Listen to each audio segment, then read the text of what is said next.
What's up, everyone? Welcome to today's video. Welcome to the Video Game Fight School channel. Thank you very much for tuning in. Two articles that have basically caught my attention, and I'm going to go ahead and share a little bit with you guys here in the video, are from two outlets, one Business Insider and the other Forbes.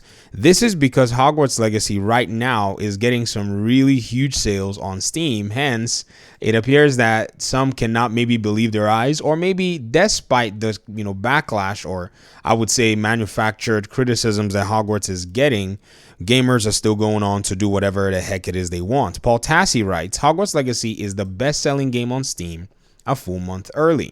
Then Business Insider comes in, Travis Clark, and they say Hogwarts Legacy a top seller despite rolling controversy. So I showed you these two articles just to establish, number one, that the news outlets already see that this game is getting a lot of traction, number one. Number two, they also can see that there is a, in quotes, controversy surrounding J.K. Rowling that is still not deterring the purchase decisions of a lot of gamers out there. The answer to this is very simple. People are going to do whatever the heck it is that they wanted to do anyways, for the most part, and people hate being told what to do.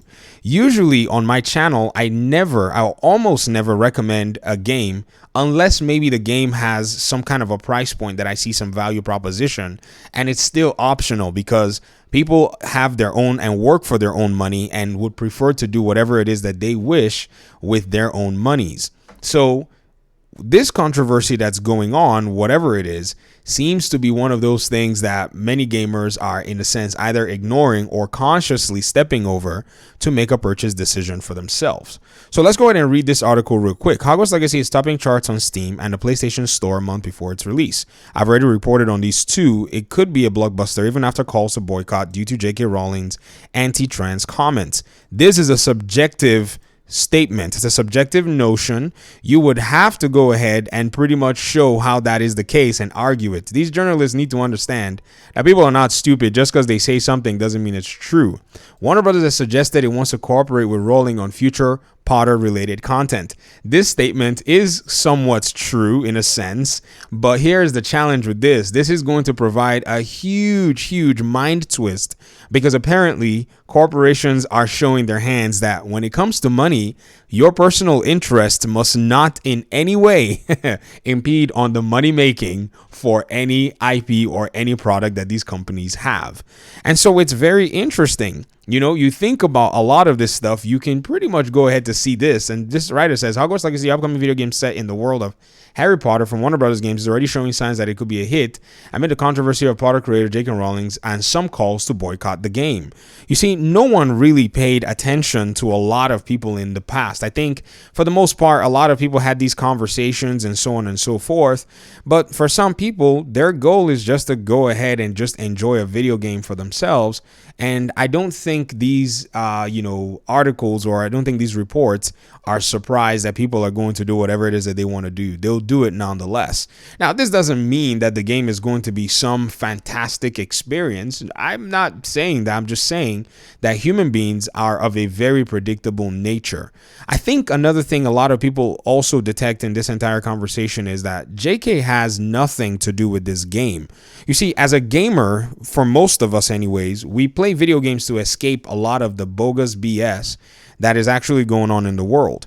So if developers actually apply themselves to this craft and are going to make a fun experience, I think we should be looking at the creators of the game and the work that they're putting together and seeing how we can actually enjoy the work for what the work actually is.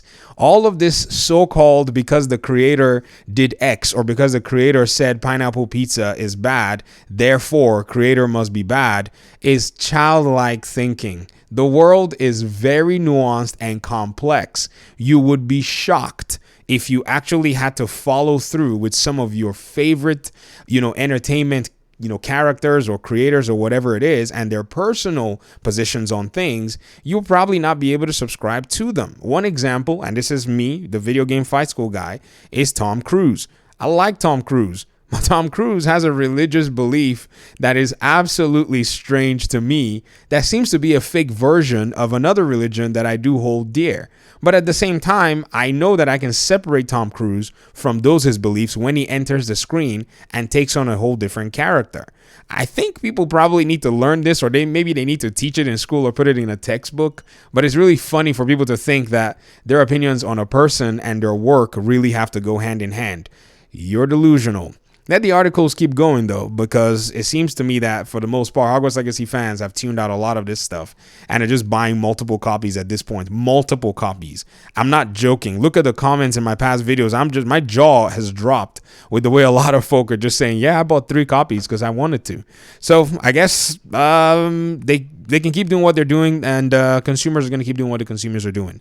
Thanks for watching the video. Appreciate you guys' time and audience, and hopefully we'll talk pretty soon in another one. Peace out.